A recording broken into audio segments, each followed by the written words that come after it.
ছিংগাপুৰৰ পৰা অসমলৈ প্ৰেৰণ কৰা হ'ল জুবিন গাৰ্গৰ ফাইনেল ৰিপৰ্ট। ছিংগাপুৰ চৰকাৰে CIDক প্ৰদান কৰিলে টক্সিকোলজি ৰিপৰ্ট। মুখ্যমন্ত্ৰীয়ে সদৰি কৰিলে ছিংগাপুৰৰ পৰা অহা এই প্ৰতিবেদনৰ তথ্য। পুনৰ কৈছো এটা ব্ৰেকিং নিউজ। এই নিতুমণি শইকীয়া ডাঙৰীয়া পুনৰ এটা ব্ৰেকিং নিউজ দিব লাগিব। কি ব্ৰেকিং নিউজ জানেনে বন্ধুসকল? সেইটো হৈছে জুবিন দাৰ ন্যায়।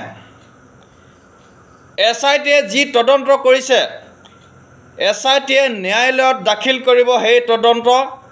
তাৰ আধাৰত ন্যায়ালয়ে ফাঁচি দিব বা কিবা এটা শাস্তি দিব। এই শাস্তি দিওঁতে তেতিয়াও মুখ্যমন্ত্ৰীক ইহঁতি জগৰীয়া কৰিব। এইসকল নেতা যিয়ে নেকি আজি নিতুমণি শইকীয়া হওক, আজি গৌৰৱ গগৈ হওক, অখিল গগৈ হওক, লুইনজ্যোতি গগৈ হওক, আৰু অসমৰ বহু নেতা আছে মুখ্যমন্ত্ৰী বিপক্ষে তাৰমানে এইসকল থিয় হৈ আছে। ইহঁতি ক'ব যে ইমান সোনকালে এইকেইজনক কেনেকৈ ন্যায় দিছে, কেনেধৰণে দোষী সাব্যস্ত কৰিছে। SITৰ লগত মুখ্যমন্ত্ৰী ডাঙৰীয়া হাত মিলাই আছে, সেইকাৰণে অতি সোনকালে ন্যায় ব্যৱস্থা কৰিব বিচাৰিছে, এনেধৰণৰ ন্যায় দিছে। অকলে 26ৰ নিৰ্বাচনৰ কাৰণে এইকেইজনক দোষী সজাই SITৰ লগত হাত মিলাই এই ন্যায় দিছে বুলি ক'ব।